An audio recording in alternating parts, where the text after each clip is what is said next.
This is the second part of my two-part interview with Steve Kanaly. There are still so many great stories and so many great moments. You gotta love Steve. Enjoy. So let's I do want to talk a little bit about the movies too. So Dillinger, which by the way, you did a great job, that Pretty Boy Floyd. I mean, you kind of reminded me of I don't know, it's kind of like Warren Beatty when he did Bonnie and Clyde. I don't know, you fit it. You know what I mean? You just fit Well, it. thank you Yeah, very much. I gained about 25 pounds for the role, and really. um, he I was able to reach. This is my second role as an actor. Oh God. So now I've had some. I've been in an acting Victor French acting workshop, and Okay.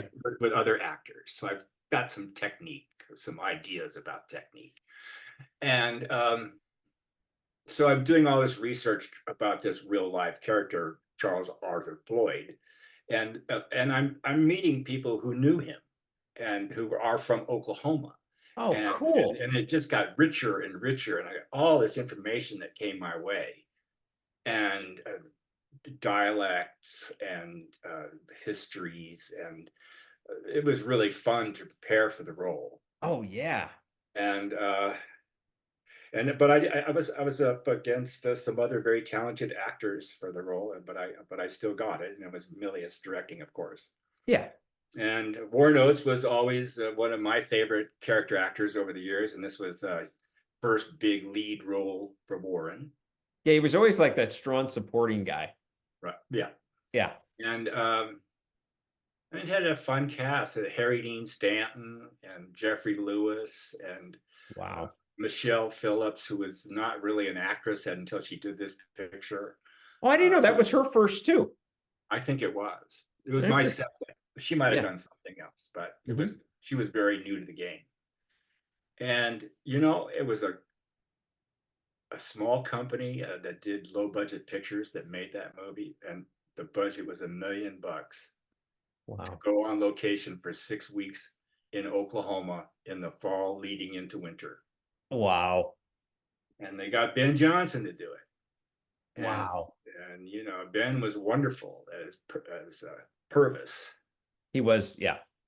So that was just the greatest acting school for me, and I got to try all this stuff and put it into this interesting character, Charles Floyd, and they let me do the stunts, and I threw a hand grenade, and I jump off a roof, and I run through the field and get shot by the machine gun. I mean, what a blast. Come What? out, come out blasting with two guns, one in each hand, carrying a wounded guy on my shoulder, jump on the side of the car, ride off, Oh, and it was really fun. I mean, seriously, that's like, when you're a kid and you're Yeah, playing, role play, whatever, and you're a kid, exactly. that's the kind of stuff you want to be able to do, you Yeah, know? it was like that. It was definitely like that. And Wow. and all those characters that I mentioned, Richard Dreyfuss, everybody kind of brought their own chemistry into this mix. And this was Milius's first film as a director. It was a big, important film for him. Yeah. I thought he was wonderful. He did a great job with it. And He did. I mean, seriously, that is a great film. It really is. It's just a great film. It's so entertaining to watch. Yeah, I agree. By the way, Richard Dreyfuss, that was fairly early on for him too, actually, then, huh? yeah, he was passed on to John from Spielberg, who Oh, had I think they had just finished um, the what's the biopic about his life, oh, the are you talking about what are we talking about for Dreyfuss or yeah, the early Spielberg movie. It's called, hey, I have my list of credits. I can't believe I can't think of it right now because my Oh, we'll brain remember the name of immediately it. goes, I start rambling them off in my head. E.T., all these different ones, but I can't think. Oh, he did Close Encounters of the Third Kind. No, that's not it. That's not it, though. Yeah, that's not it. Well, trust me, this is what'll happen, Steve. It's Somebody will about high write school. It's in. high school. It's high school kids. Oh, Duh. American Graffiti. American Graffiti. We got it, Steve. We got it. So I think he came from American Graffiti to play this role. Wow. Wow. That would make sense. That's about the timing's about there. Yeah. Because Steve and John Milius were friends, as you know, and Lucas and Coppola, all those guys were like kind of connected. Oh, I got you. I got you. Talking about Spielberg, by the way, obviously Sugarland Express, which I think is that his, is that, I don't know if that's one of his early ones, obviously. Yeah, Sugarland Express was his first actual big feature, although he did another made for television movie that was about a truck that was trying to run somebody down. Dennis Weaver. That's right. Yeah, right. That was his first project. And then after that was Sugarland Express. Sugarland. What was that experience like? First of all, you got Goldie, who kind of, this is a big deal for her too. I mean, what was that experience like, being with Spielberg, being with Goldie? Yeah, it's another one of those great moments. I go over and meet him. Milius is there at the meetings at Universal in their offices, and here's this young guy, Spielberg, and he's also a shooter. We're talking about hunting and dogs and making movies, and it's all a lot of fun. And he says, there's a part. It's not much of a part, but it works for the whole picture if you want it. And I go, well, yeah, count me in. And so I was on for 3.5 months on location in Texas, and with Ben again. Oh yeah, Ben Johnson is in that. That's right. Plays this lead law enforcement guy, and he has a whole team of like highway patrol guys that are in pursuit of Goldie Hawn and her husband, who have kidnapped a officer. Right. And this is a true story. That I didn't realize it was true. It was a true story. There's a town called Sugarland in Texas. And it ends tragically with one or both of them being killed in the Rio Grande River. And it's just another one of those learning experiences. I'd be on the set every day as often as I could, even if I wasn't working, just to watch and learn. And that's the way I always treated anytime I was on a film. Just soak up as much as you can, because you're not going to acting school. Yeah, right. You're in it. You're in it. Yeah, I'm in it. This is it. Yeah. And I'm pretty good at that. That's a survival technique. Being in the jungle, getting through that, and that gave me confidence to. I always thought once I got through a year in combat that I could do just about anything. So, wow. If I worked hard at it. Yeah, you took a difficult situation and you turned it into a positive in your life. Yeah. So anyway, it was a nice movie. It's still well received. It's cute enough. And I loved it. Yeah. But people don't realize it was a true story, and they die. Yeah, no, I didn't. Looking back, I don't think I knew that it was a true story. I always just thought it was an adventure. But was Spielberg? By the way, what kind of a director was he versus Huston? Well, the thing about Steve, what I always remember was he's so smart, and he's 5 scenes ahead of everybody else that's on this scene. Wow. We're making this scene, but his mind is really over here. And he was not he was kind of not a director that would be telling you how to do things. You're just going to go out there and do it. And he was always easy to get along with, and I never imagined that he was going to become this huge presence in the film industry. Right. But he sure did. And he wrote some great scripts. That's the only one of his that I ever did. I don't know if there was a conflict that I was not aware of or not, but people have their favorites. Yeah, right. There you go. Yeah. What about couple films, Midway, which you mentioned earlier? The cast in that is kind of off the charts, and that's an understatement. I mean, you've got Glenn Ford, Charlton Heston, James Coburn. It goes on. I think Hal Dude, Holbrook might even be in yeah. that. Oh But yeah. And yeah. then a lot of the young actors too, like, you know, you look at Eric Estrada and, you know, all kinds of, I can't remember them all right now, Oh but wow, I didn't even know he was in it. oh, so many people were. Huge cast. But for me, it was one of those pictures. Oh, good timing. I can use the money. That was one. Yeah. And I liked military stories, and I'd done enough of them in my career. Yeah. And that's a battle and a part of World War II that I was very familiar with. Hmm. And then I get this role of playing Lieutenant Commander Lem Massey, who is a real person, of course, who was a real hero and was the person who actually was the first to discover the Japanese aircraft carriers in the Midway Sea.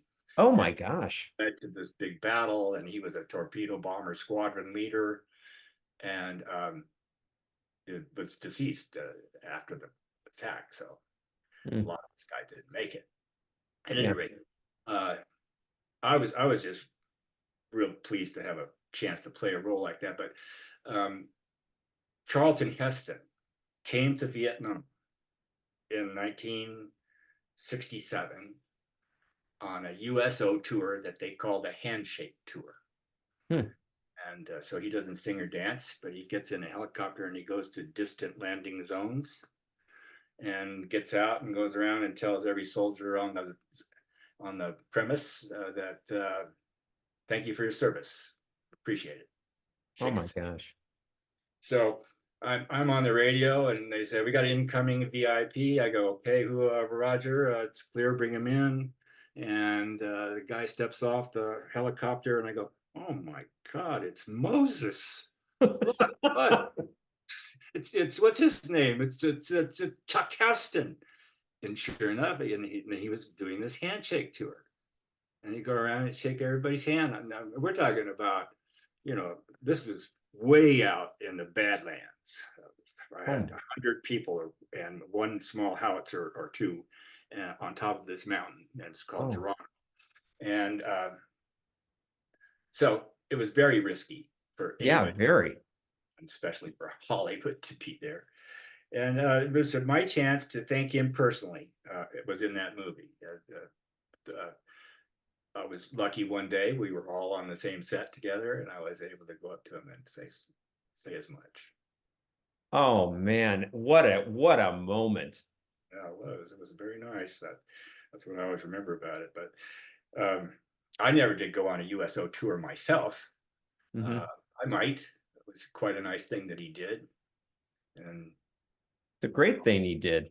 What, just out of curiosity, when you said, "Hey, thank you for whatever," he must have been, what was his reaction?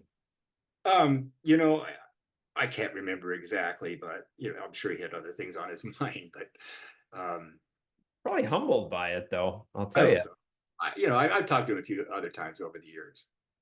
Oh, But you did? yeah. Okay. Was he I don't know, seemed like a pretty private guy. I mean, you didn't really, hear any scandalous stuff about him or anything. What? No, I can't add it much there. I mean, he was the president of the Actors Guild, and Right, right. Yeah, yeah. I get you. Hey, by chance, I don't know, because the cast is so big, I get it, how many days you were on it. But did you work around, or were you there when James Coburn was on the set? yeah, probably. Some of my work was at Universal Studios, and like when I'm flying, for instance, that's so weird. I'm in a skeleton of a plane. There's no instruments inside. There's no stick. There's no nothing. And Oh, some gee. guys are holding on to the wings like this, bouncing it around against a blue screen in the back, and somebody's got a smoke. They're blowing over the makeshift propeller that's basically a broomstick. And you're supposed to, and the guys down here go, I'm the Japanese carrier. Okay, oh, there they are, they're Japanese carriers. um, it was a very interesting movie for a lot of reasons, but they had the huge cast, and then they were playing off of actual footage. So they had all these devices on set where they could run the actual footage and go, and this is what we're going to cut into. Oh, wow. So now it's all CGI, Mm-hmm. and you wouldn't do it anywhere like this at all. But it was a lot of fun to do that.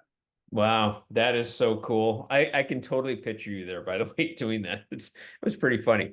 That you did, which I also saw you had done like a day on it, but I happen to be a surfer as well. So I know Milius was, but he did Big Wednesday, which is definitely an homage to, if you surf, Malibu and, Yeah, that's what his life. that was his life, huh? That was his life. Yeah, what's the other one we just talked about? Was Spielberg's. Oh yeah. Yeah, the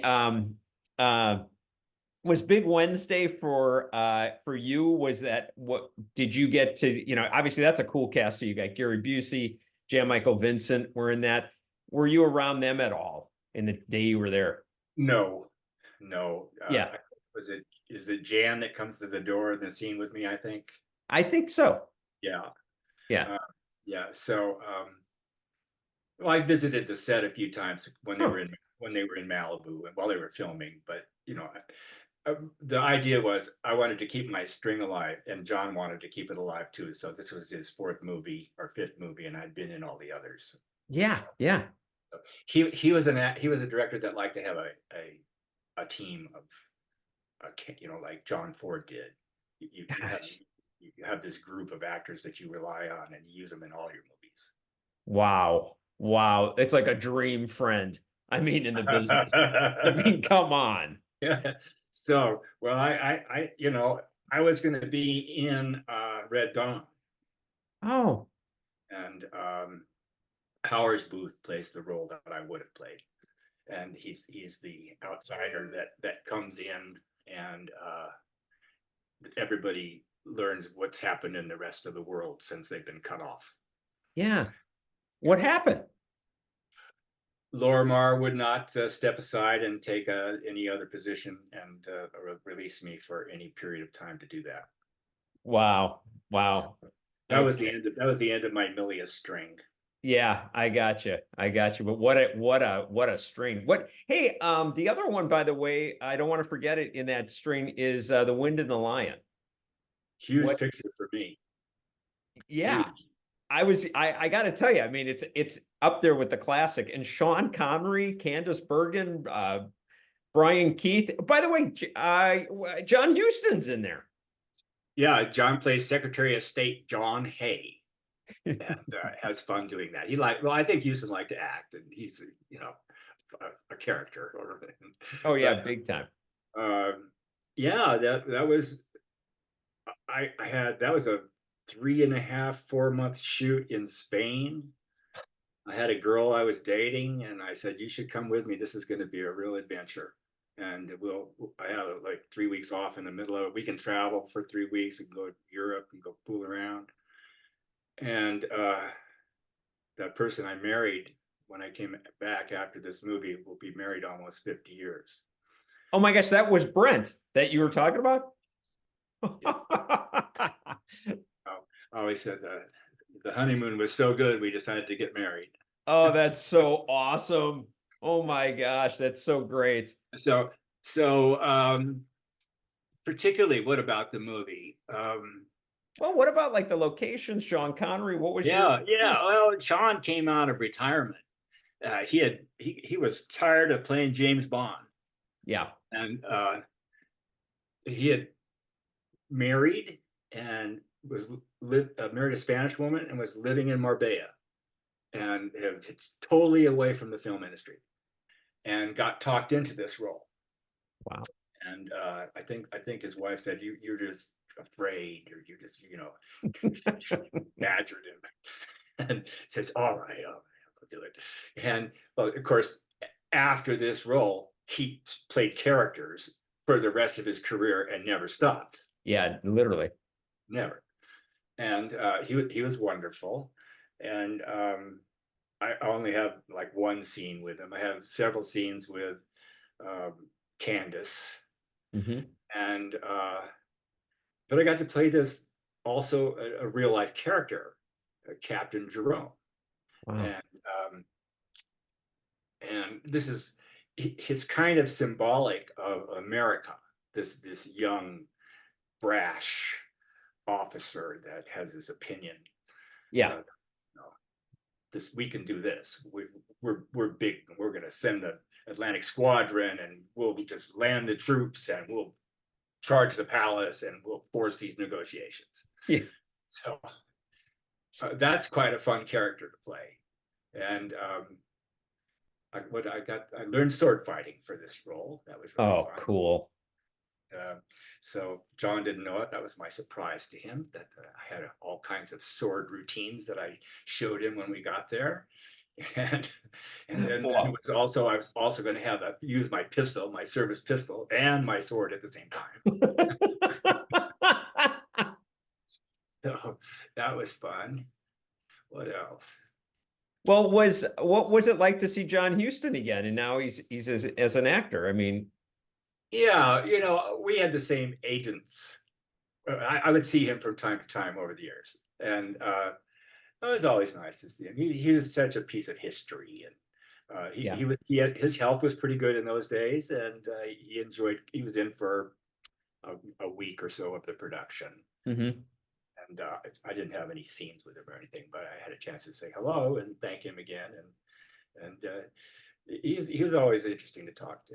You Yeah, never he know. must have had stories Oh, up the kazoo. My gosh. oh yeah, so many stories. And he was an art collector, and he was a filmmaker in World War II, and oh, that yeah. One time he showed his movies when Battle of San Pietro, I think it is, American assault of what are they? They were the 10th Mountain Division, and Huh. he made a movie about this. He was on location during the battle. Oh my gosh. Yeah, and then they did another one that was up in Alaska someplace. It was also like that, and he screened these for us when we were making Judge Roy Bean. Oh my gosh. So Seriously. he had a fascinating life, and Hey. I have his book. It's an interesting story. Oh yeah. Well, I know I'd read Angelica Houston's book and about they had a castle in England, and Yeah, I mean, come on. It's kind of crazy. Did by the way, Candace Bergen, I mean, she would have been yeah, I mean, well, I mean, fairly early in her, I mean, not early, but still early in her career. What was she like? As he was a little standoffish, I would say. Mhm. Kind of snooty. I don't have any trouble saying that. No, I think you're My, okay. my wife and she had attended the same private school in Beverly Hills. You'd think there would have been some kind of connection there, but she couldn't quite relate to that. And Wow. Well, that yeah, hey, I've never had much to do with her, but I had several scenes with her, and that was okay for those scenes. I got you. I got you. It's kind of funny if you took two guys that you would say that's like the man's man, whatever. Sean Connery, Brian Keith. I mean, both those guys were like, you know, Yeah, yeah, and they had a big presence in the movie, I think. The Teddy Roosevelt portrayal I thought was really fun. yeah, yeah, yeah, yeah, I love yeah. it when he's boxing. His boxing scene. Right. Doing the dialogue between punches. God, talk about fun. Man, you were involved with some fun ones. So your television career, by the way, I mean, besides Dallas, I saw a few shows. Just wanted to get a quick take on them from you if you have any recollection, just because I love those shows myself. Charlie's Angels, I saw you were on that. Do you recall anything from that? Yeah, I I did a lot of Aaron Spelling shows, Yeah, I know. I noticed. and because you never know when Aaron's going to throw you a bone. Maybe he's got a new one up his sleeve. Yeah. Um, no, I was not happy doing the shows. It turns out uh, they're they hire you, but they don't want you to like bring any ideas into the show. Just say the words and hit the mark. Mm. So it's kind of limiting, and uh, I would fill in when I could and do those other producer shows, and uh, it was never like being on your own series. Yeah, right. Yeah, because you were Fantasy Island. Yeah, I I did think them is in all. there. I looked at. I had to look today. I knew you were going to ask, so I pulled it up, and I said, "Oh my gosh, I can't even remember that." Because I have a big long list of all these things. That's funny. Well, yeah, the other ones that hit me were Hawaii Five-0 Now and that I Bionic enjoyed. That Woman. was a fun one. Jack. Yeah, tell me about Hawaii Five-0. So, well, Jack had been over there for some time. The show was very successful. I had a kind of a bad guy role in the movie, Mm-hmm. and he was an artist. Jack, he was a painter. Oh, I actually I should know that. I thinking back now, yeah, I vaguely do. Yeah. So he was interested that I was also a painter, and that we kind of hit it off that way. And some of these shows you just do because they're giving you 2 tickets. You can take your wife, go on a vacation, be in Hawaii. Of course, you kidding me? So it was one of those kind of roles. But it was interesting to see Jack, in this lead position. It was towards the end of their run. I think they did 7 or more years. Yeah. Then the rest of those were a different version. Did you know, was it like, he's in control? I mean, it was his show. I mean, yeah, it was his show. And no smoking, no bad language on the set. oh, wow. Yeah, he was pretty strict. Interesting. Yeah, I didn't think about it. I had gosh, who was it? I'm blanking out. Somebody I had on the show that was on Hawaii Five-0, and she said the one thing she remembered was they were waiting to do the scene because Jack didn't like the way the wind was catching his hair. So, Well, poor Jack. Jack had pads in his shoulders, and he had a big piece on his head, and everything took about 2 hours to get him ready for camera. Oh, okay. Well, maybe that's why. Yeah. So okay. That's all it was. He was a lot older than people thought. Yeah. It just gave a little validation to why he did it. Yeah. Did you, by the way, looking back at Dallas, one thing I was curious about, did you save anything? People always ask me, hey, did they save any memorabilia or anything? Kind of like, when you were saying, hey, I still have the script, from the first movie. Do you have anything that you've kept? Oh, get out. The first episode. Oh, wow. I have a few other things, but this one I kept. And actually, I brought quite a few that took to the collector show. Oh, really? Yeah. How long do you keep these things? Yeah. I have boxes of them, and they're out in my art studio, and I'm like, sitting over here. These people are fans. There'll be people that want those scripts. Of course. And I think I sold 10 of them. Oh, I believe it. Are you kidding me? I had a guy write me a letter about which ones did he want. He wanted if you happen to have a house divided or who done it, and these are the ones that about shooting JR. Oh yeah, of course.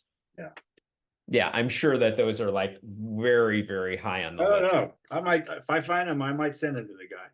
That's pretty cool, Steve. That's really cool. And my kids don't want them. Yep, I know. Yeah, I get it. And so as we get older, you got to kind of clean up things somewhat. You do. You got to kind of shed some of that stuff. Yeah. I have a question for you. What were you like in high school? Like, what kind of guy were you?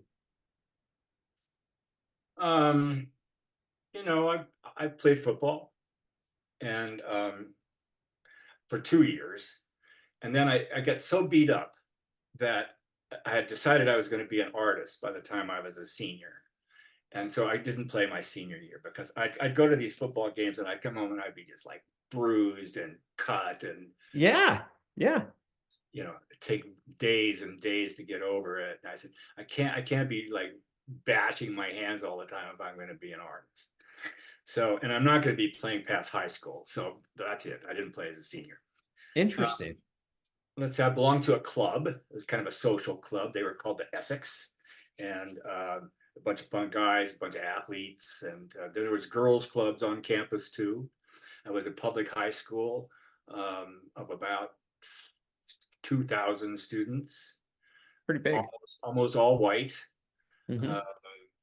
Strong Jewish neighborhood, so a lot of smart kids, and a little bit of a Hispanic neighborhood, so like a couple hundred Hispanic kids, and no Asians, not one African American, in Van Nuys, California. Oh my gosh. So it was an American graffiti kind of place. Yeah, yeah. How interesting. Yeah, that's kind of wild. What, and by the way, the whole watercolor artist, I definitely want to mention that. How long have you been, an artist? Like you said, even your senior year of high school, you're already doing. I was always an artist from my childhood. Huh. So always took classes, always painted, always made things, always worked with my hands, sculpting, making clay. And then in college, I didn't know what quite to do, so I ended up becoming an art major. Mm-hmm. That went through stages. I was going to be in advertising for some time and design, and so I had a lot of courses in that. And then I got drafted. Yeah. People don't know what that's like, but at the time I was drafted, 50,000 guys a month were being called up. Oh man. And so I was out of school for 2.5 years, and I changed. So when I came back, I didn't want to be in the advertising business. Mm-hmm. So I didn't really know what I wanted to do, but I went back to school, and I had this wonderful teacher who was named John Corbet, and he was quite a painter himself. And I went to this painting class, and I hadn't done anything. Everybody else is like continuing on, and they've got projects going, and I'm like a blank, nothing. And Yeah. I don't have a feel for anything at this point. He says, "Well, that's okay. That's okay. Just take a canvas and throw some colors on it, and we'll do some abstract kind of ideas, and we'll look at this painting, and then we'll pick a piece of it, some corner or any place that you like, a small segment, and then we'll blow that up into the next painting." Wow. And one will lead to the next. Well, this caught on, and pretty soon I was prolific. Wow. And, I was buying all this paint from the paint store, not the art store, because you could get it cheaper. And Right. I was going to school on the GI Bill and living on my own. I supported myself through college. Wow. And so I ended up having a one-man show with 12 paintings that are all these big abstract paintings. I have Oh my gosh. picture of a news clip I could send you. I will probably send you some stuff. Sure, I'd love it. And so there was that kind of painting in my life, but I learned everything else, from like layouts and hand lettering, and all the small kinds of things that you would do to fabricate stuff and build things. Watercolors became something that you could take a small dish of watercolors and go on the airplane and be on location. And between times you could do a little something. And were you doing that on Dallas, like in between? I wish I had, but in Dallas I had more of a second life when I was on location. I had other business things going on. I ended up having, family there, houses, different things. Yeah. But like, and I went on Africa. I did a series in Africa, New York, different times when I was on my own. And I usually take the painting with me if I could do it. And that's where I got started doing watercolors. Wow. Yeah, because you've got, it sounds like now here's the other thing. You don't sell them though, right? Well, rarely. I donate them Mm-hmm. to charities for auctions, and Wow. I've done that for 25 years, and they always bring a lot of money, and that's the fun part that I have. Oh, that's fantastic. Is it, by the way, I've asked this of everybody that's been on the show. Are there particular charities that, people like to know? Like, are there particular charities that you feel like, I really like giving to that? Well, not particularly. I did an event that I created that benefited the March of Dimes. Oh, That was I did that for 10 years. I created and produced this event, and it had my name on it. wow. It was called the Steve Kanaly Invitational, and so that's SKI.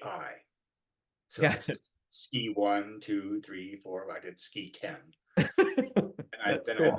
I left the city, and we did it locally in the Southern California mountains. Hmm. I live in a couple of counties north now, and it was just too far, and I stepped back. But so that was the March of Dimes, and I appreciate all the work that they've done over the years. And then, I'm open to a lot of charities, and there's one that I do all the time that's in Texas, in Abilene, Texas, and it's nothing special that I could plug right now.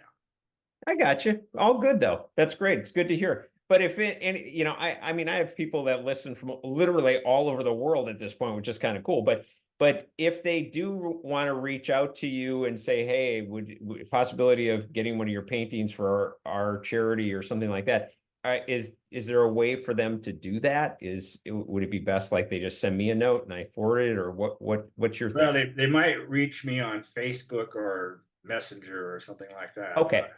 Otherwise, I don't make my personal information too available. No, I totally understand that. I get you. No. Okay. Well, good to know because you might. Yeah, well, and on occasion, I like last year I did a painting for a girl and another fella that I had met at one of these shows. They had particular ideas in mind, and so I'm up for it every once in a while. Okay. Well, listen, thanks a bunch for being on the show. I mean, my gosh, I had a ball talking with you. It Well, was, you're very kind, John. well, So Cato was a Greek or was it a Roman? Which is it? it's really funny. There was Cato the Elder and Cato the Younger. They were both Roman orators. And I don't know if it goes all the way back to that or not. Well, I thought it was a Greek philosopher. Oh, Cato. really? Yes. I'm gonna have to look that up now because the only ones I know is about those two, and that were the orators. But I'm gonna look it up. Heck yeah, I want to know. Sure. Yeah, my friend I mentioned to you, Bobby Cato, he was like officer in Georgia, like a Secret Service guy. Oh, very cool. Well, you know what's funny about that is I have on my father's side I have family that does go back to Georgia. So who knows? I Yeah, mean that's yeah.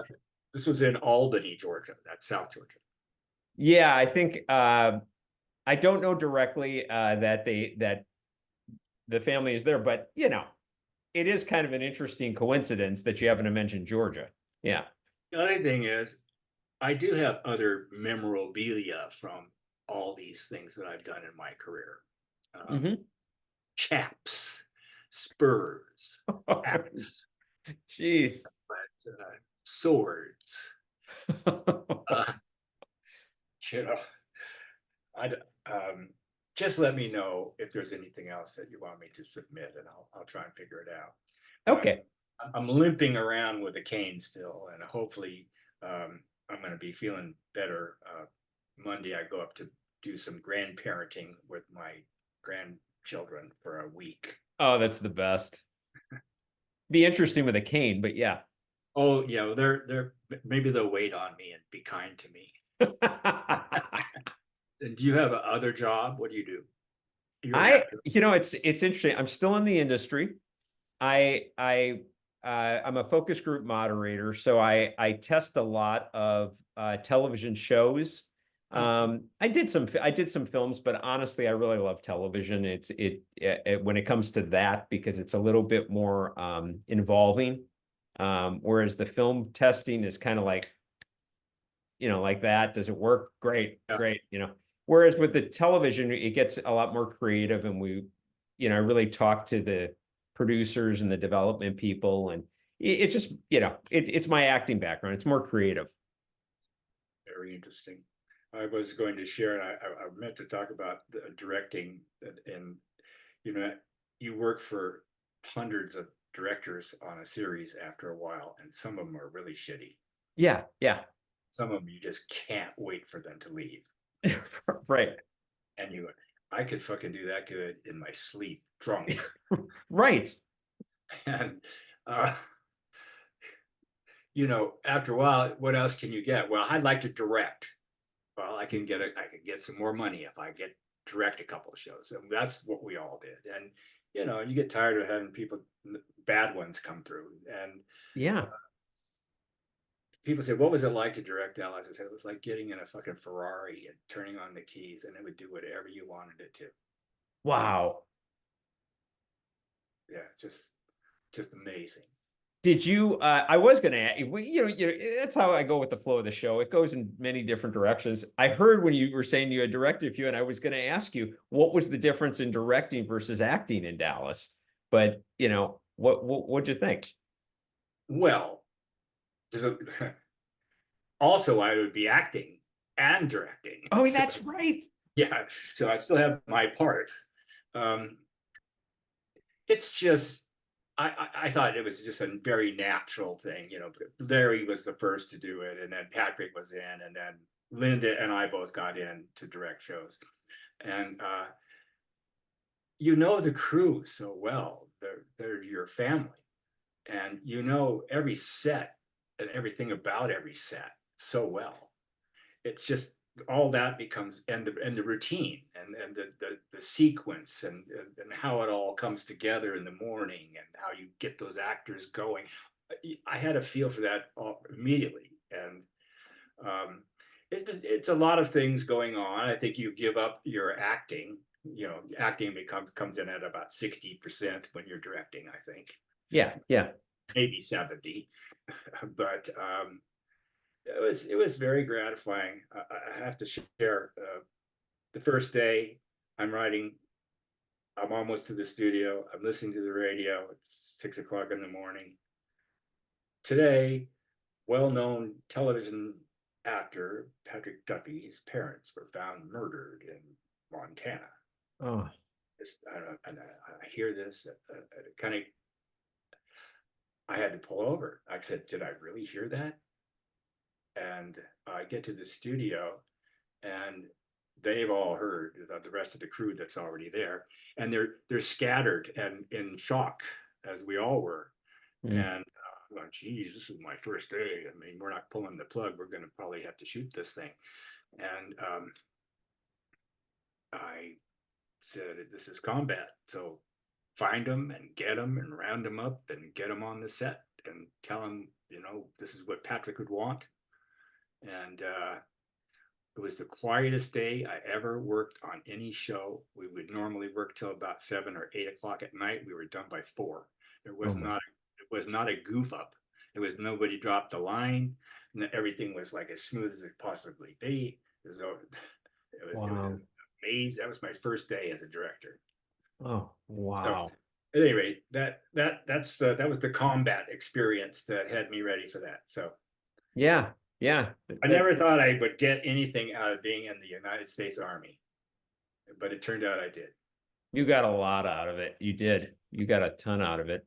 I was gonna say, when I talked to Patrick, he actually mentioned, I don't know if you know this, you might, obviously, because you've spent so much time, but he mentioned that when he first met Larry had picked him up or whatever. And I think this might have been even the first day on the set.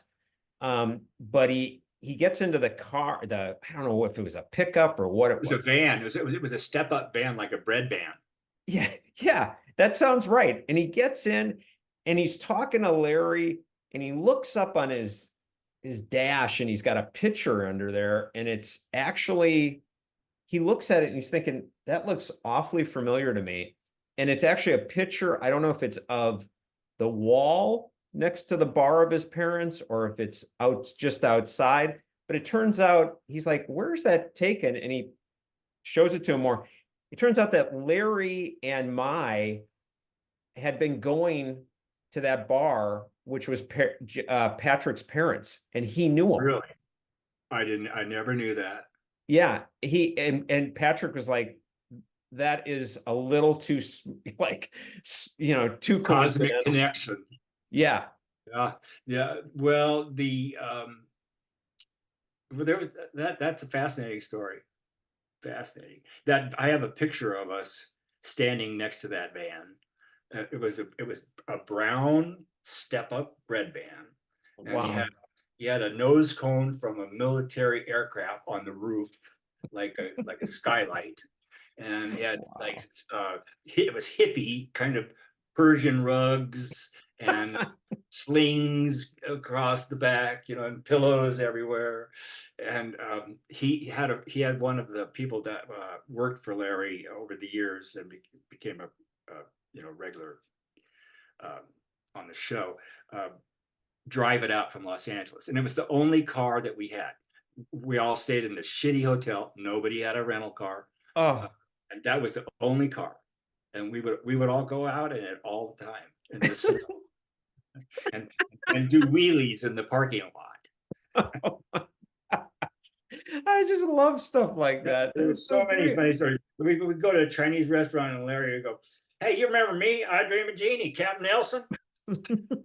"Oh, Major Nelson, Major Nelson. Oh, yes, oh, yes. Oh, well, me and my friends, we'd like to come in here and have some Chinese food." "Okay, right here, right here." No, it was a real blessing to have him on this planet. It was a lot of fun. Oh, yeah. No, I totally get it.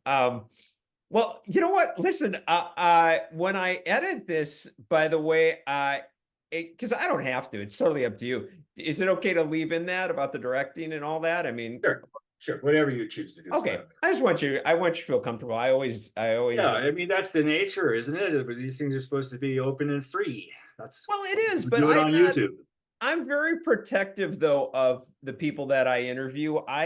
My show is not, and has never really been about, like, I go there because I want to hear all the scandal. It's not that. I want people to leave feeling good, but I also want them to, I want the person that I'm interviewing to be in the best light that they can too. You know what I mean? That's just, I'm not, I've had people say, "Hey, why didn't you ever talk about whatever?" Because I didn't want to. Well, you made me feel good today. You laughed at all my jokes and acted like you like my stories. I did. I loved them. Okay. They were great. Well, anyway, listen, I totally enjoyed it, but yeah, let me know anything you can send, Steve. I'd love to incorporate it, but for sure the watercolors do. Okay. Take care of yourself. If you ever need anything, figure out how to get out of this thing now. Okay, just hit end, and then it goes to the next thing. Yeah, I gotta get my glasses on. It's a big red button in the corner.